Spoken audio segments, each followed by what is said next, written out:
আহিবা ৰাতি সপোনকে লৈ থাকে বা নাথাকে শাওনৰে তুমি মৰমৰে পাখি মেলি সমীৰে আহি দিয়ে বাণী দিয়ে ফাগুনৰে খবৰ তুমি লোৱা যেন মোলৈ। Hey everyone, welcome back to my YouTube channel. মই বিকাশ আৰু মোৰ চেনেলটোৰ নাম হৈছে বিকাশ ব্লগ। এটা নতুন ভিডিঅ'লৈ সকলোকে স্বাগত জনাইছোঁ আৰু আজিৰ ব্লগটো অলপ ট্ৰেভেলিং প্লাছ তোৰ অলপ পিকনিক ব্লগ হ'বলৈ গৈ আছে। এইটো এটা নতুন ভিডিঅ' আৰু আমি আজি আহিছোঁ আমাৰ খুব ওচৰতে থকা এখন সুন্দৰ ঠাই, কমলাজাৰী বুলি কয় আৰু সোণাপুৰৰ পৰা খুব ওচৰতে এখন সুন্দৰ ঠাই আৰু আহিছোঁ আমি লগৰকেইটাৰ লগত। লগৰৰ আলহী ঘৰত একচুৱেলি আহিছিলোঁ আমি আৰু তো তেনেকৈ ধুনীয়া জেগা এটা আমাক খানা খাবলৈ দিলে। তো গোটেই ভিডিঅ'টোত মই দেখাই যাম আমি কেনেকুৱা জেগাত আহিছোঁ আৰু আজি আমাৰ পাৰ্টিটো কেনেকুৱা হ'ব আৰু লগতে আমি কি কি আজি দিনটোত কাৰ্যসূচী কৰিম গোটেইখিনি দেখাম। গতিকে বলক ভিডিঅ'টো আমি আৰম্ভ কৰোঁ। তো পোনপ্ৰথমে মই গোটেই জেগাটো আপোনালোকক দেখাব বিচাৰিছোঁ। এইটো এটা খেতিপথাৰ হয়, ইয়াতে বেহাৰ ৰোপণ কৰিছে আৰু কৃষি পাম হয় একচুৱেলি এইটো এটা, আৰু ওচৰতে পুখুৰী আছে আৰু এইটো এটা তেওঁলোকৰ ইয়াত আহিলে কিবা কিবি বস্তু ৰখা বা থকা খোৱাৰ ব্যৱস্থা কাৰণে এটা সৰুকৈ ঘৰ বনাই ৰাখিছে। তো আজি আমি আমাৰ খানাটো আমি ইয়াতে বনাব বিচাৰিছোঁ আৰু ইয়াতে বনাইছোঁ আমি। অলৰেডি আমাৰ ভাত হৈ গ'ল, আমাৰ টিকুৱে আজি আমাৰ চব্জিটো বনাব। অলৰেডি মই ভাতটো বহাই দিলোঁ, এইটো হৈ গ'ল। আৰু টিকুহঁতৰ আলহী ঘৰতে আহিছোঁ আমি। টিকু কিবা এটা কৈ দিয়া আজি ব্লগটোত। আমি তেল দিলোঁ, ষ্টাইলত বনাম, খালি এইটো ফ্ৰাই কৰি লৈছোঁ। চিকেনে বনাম, খালি আদা নহৰুটো অলপ ফ্ৰাই কৰি লৈছোঁ। আমি ক'ত আহিছোঁ সেই কথাটো কৈ দিয়ে। আজি মই এই ভণ্টি ঘৰতে আহিছোঁ। তাৰপিছত আৰু সিহঁতৰ প্ৰপাৰ্টি, মোৰ ভণ্টিৰ দেউৰ, তাৰপিছত আৰু ইফালে আৰু আহিম বুলি আজি আহিছোঁ আৰু। তো এনেকৈ আৰু ধুনীয়া প্ৰপাৰ্টি মই দেখাইছোঁ বাৰু। তো আমাৰ আজি ৰেচিপিটো আমাৰ টিকুৱে বনাব আজি। গোটেইখিনি বস্তু মই ৰেডি কৰি ৰাখিছোঁ।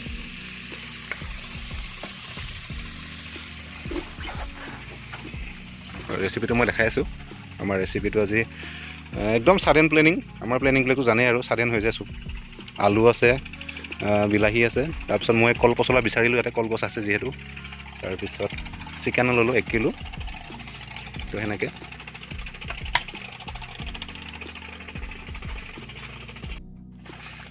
তো এইকেইদিন অলপ এনেকৈ পাৰ্টি কৰি আছোঁ। আজি অলপ ৰেষ্ট লৈছোঁ জীৱনটো। কাম কাম কাম কাম বহুত, কেতিয়াবা বহুত কাম কৰি থাকিলে জীৱনটো পাহৰি যোৱা খাই যাবৰ কাৰণে। তো সেইটো কাৰণে এইকেইদিন অলপ ট্ৰেভেলিঙে কৰি আছোঁ। মই মাজতে অকলে কাজিৰঙা গ'লোঁ, কাজিৰঙাৰ পৰা আহি আৰু নেপাল গ'লোঁ। গোটেই নেপালখন ঘূৰিলোঁ, অলম'ষ্ট 8 দিন গোটেই নেপালখন ঘূৰিলোঁ। মোৰ লগৰ লগত গৈছিলোঁ, ৰাকেশ বৰৰ লগত, আৰু এজন আছিল লগত। আমি 3জনে গৈছিলোঁ, গোটেই ৰোড ট্ৰিপ মাৰিলোঁ নেপালখন। মুঠ 8 দিন লাগিল আমাক গোটেই ঘূৰা। তো তেনেকৈ একেদিন ট্ৰেভেলিঙে কৰি আছোঁ আৰু প্লাছ ওচৰে পাঁজৰে অলপ খানা খাই আছোঁ, অলপ ৰেষ্ট লৈছোঁ আৰু একেদিন ব্ৰেক বুলি ক'ব পাৰি কামৰ পৰা। মই যিটো কাম কৰি আছোঁ তো তাৰ পৰা অলপ ব্ৰেক লৈছোঁ। তো তেনেকৈ বাকীকেইটাক দেখাই আছোঁ। বাকীকেইটা মাছ মাৰি আছে। এইটো এটা পুখুৰী হয় আৰু পুখুৰীটোত আমাক একচুৱেলি মাছ মাৰিব দিছে, আৰু যদি মাছ পা তোমালোকে খোৱা বুলি তেনেকৈ কৈছে। আৰু আশা কৰা নাই বাৰু পুখুৰীত মাছ উঠাই যে খাম, কাৰণ বৰশী দি মাছ উঠাটো অলপ কষ্ট হয়। জালি দি বাৰু মই মাৰিলোঁ হয়, জালি দি মোৰ অভ্যাস আছে মাৰা, মোৰ জাল মাৰিয়ে থাকোঁ মই। তো জালি দি মোৰ টেনশ্যন নাই, মই উঠাই দিলোঁ হয় মাছ। কিন্তু বৰশীত মই আশা কৰিব নোৱাৰোঁ মাছ যদি পাম আমি।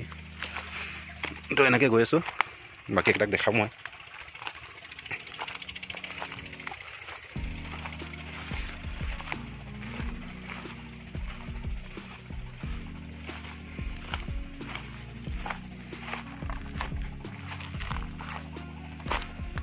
কি হ'ব, মাছ খাব পাম না?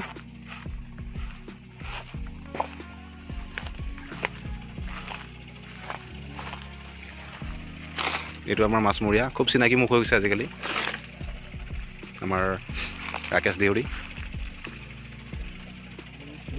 বৰশীডাল পালে তাক একো নালাগে আৰু বাকী কথা পাহৰি যায় সি। আমাক মাছ খুৱাই নে নোখুৱাই।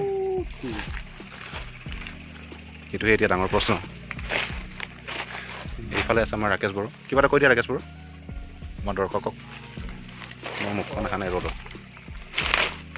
আজিৰ দিনটোৰ বিষয়ে কিবা এটা কৈ দিয়া, আমাৰ প্লেনিংটোৰ বিষয়ে, কেনেকৈ আহিলোঁ। কমলা জাতিত ফুৰিব আহিছোঁ আমি ন। ৰ'দটোৰ কাৰণে অলপ মুখখন দেখা পোৱা নাই বাৰু, মানুহে ধৰি ল'ব।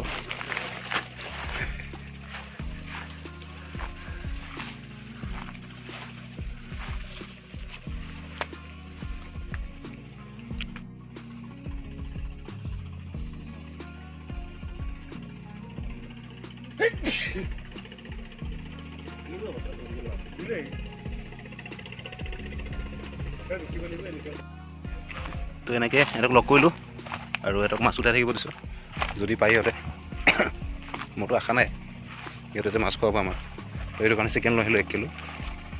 আৰু বৰশী দি মাছ উঠোৱাটো টান হয়, কাৰণ যিবোৰ আমি পুখুৰীত মাছ দিওঁ সেইবোৰ মাছবিলাক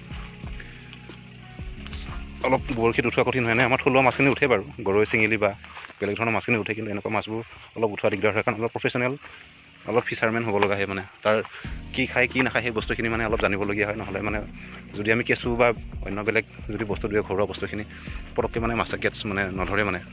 সেইটো কাৰণে সেই দানাটো মানে জানিবলগীয়া হয় মাছ মাৰিলে মানে।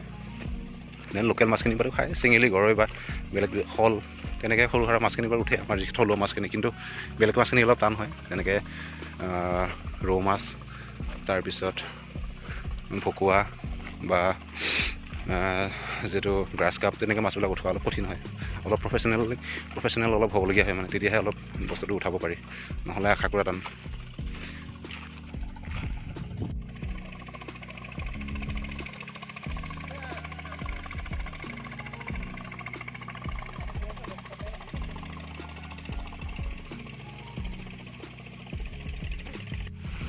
অলৰেডি আমাৰ ৰেচিপি বনি আছে। বিকাশৰ কাৰণে এইটো বইল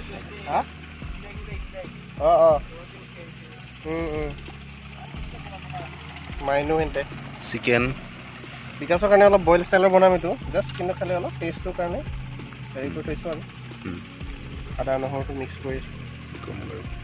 ঠিক আছে, চাই কিন্তু ভালেই লাগিছে। আৰু কল পচলা দি বহুত ভাল লাগে একচুৱেলি। আমাৰ কল পচলা আছে আৰু বিলাহী আছে, আলু আছে, কিন্তু এনেকৈ চিম্পল ৰেচিপি হয়। সেইটো ৰাকেশ অহাকালি একচুৱেলি 18 তাৰিখ আৰু আমাৰ সকলোৰে মৰমৰ শিল্পী জুবিন দাৰ জন্মদিন, আৰু সেয়ে এই লগৰজনে গীটাৰ লৈ আহিছে আৰু আজি গান গাম আমি। আৰু অহাকালি আমি গাঁৱত এটা অনুষ্ঠান ৰাখিম বুলি ভাবিছোঁ, তাৰে আজি অলপ ৰিহাৰ্চেল হৈ যাব। তো তেনেকৈ আমাৰ আজিৰ দিনটো এনেকৈ চলিব আৰু।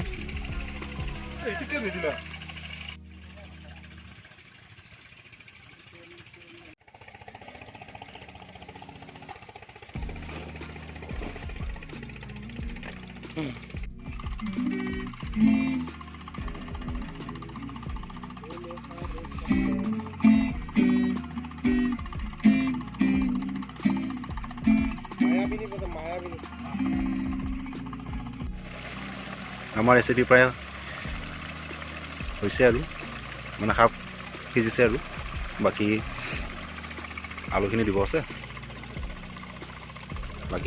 আছে, আৰু মছলাখিনি দিব আছে। বাকী ইফালে মাছ মৰাৰ চেষ্টা চলি আছে, আৰু আমাৰ টিকৈ গীটাৰটো টিউন কৰি আছে। আমি অলপ সংগীত চৰ্চা কৰিম এতিয়া।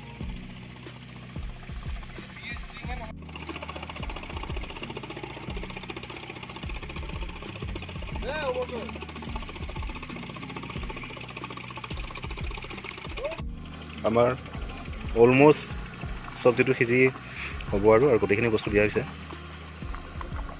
আমাৰ মাষ্টাৰ চেফ আজি মিষ্টাৰ টিকু।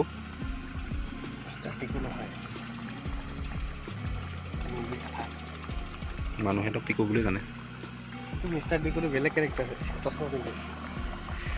তো খালি আলুখিনি সিজিব আছে, বাকী ধনিয়া দিম, বাকী হ'লেই আৰু চব্জিটো।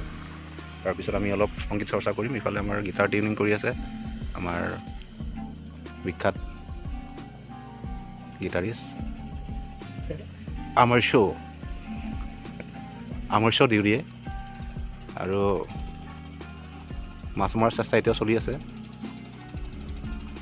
আমাৰ জীৱনত হাৰ মাৰিব নালাগে বুলি কয়, তো তাৰে এটা উদাহৰণ।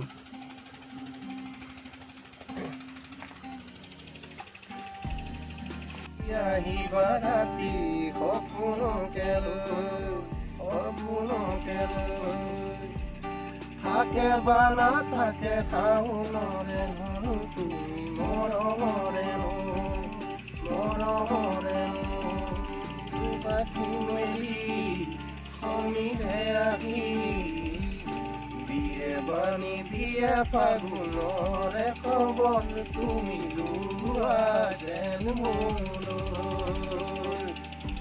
আহে বানাহে ঘুমতি আহিবা ৰাতি সপোনকে লৈ আমাৰ ৰেচিপি প্ৰায় বনি ৰেডি হ'ল আৰু মই কলপাত ঢাকাই ৰাখিছোঁ যাতে ইয়াৰ ওপৰত ধূলি চলি যাতে নপৰক আৰু আমাৰ ভাতটো অলৰেডি বনাই থৈ দিলোঁ আগতে তো তেনেকৈ এতিয়া লাহেকৈ আমি আৰম্ভ কৰোঁ আৰু খাদ্য খোৱাৰ লাহেকৈ আৰু ঘৰলৈ যাব লাগিব এতিয়া তথাপিতো মাছ মৰাৰ প্ৰচেষ্টা চলি আছে বাৰু উঠাব পৰা নাই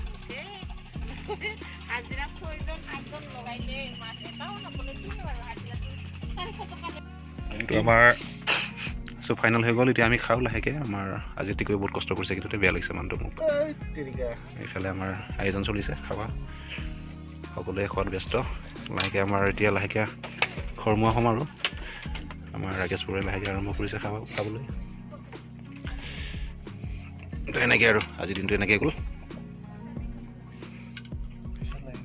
তো আজিলৈ ইমানেই আৰু আজি চমুকৈ ফুৰিব আহিলোঁ কমলাজাৰী নামৰ জেগাত আৰু গোটেইকেইটা খালোঁ খানা খালোঁ ভাল লাগিল এটা আনপ্লেন ট্ৰিপ আৰু একদম ছাৰপ্ৰাইজ জেগাটো বহুত ধুনীয়া জেগা হ'ল আমাৰ ওচৰতে আৰু সেনেকৈ মাছ মাৰিলোঁ নাপালোঁ কিন্তু বাকী চিকেন লৈ আহিলোঁ খালোঁ আৰু আপোনালোকক দেখুৱালোঁ আজিৰ দিনটো আৰু লগৰবিলাকৰ লগত ফূৰ্তি কৰিলোঁ আৰু লগতে টিকুৰ ঘৰৰ মানুহকেইটা লগ পালোঁ ভাল লাগিল আজিলৈ মানে আৰু মোৰ ভিডিঅ'বোৰ চাবলৈ লাইক কমেণ্ট আৰু ছাবস্ক্ৰাইব কৰিবলৈ নাপাহৰিব আজিলৈ মানে বাই বাই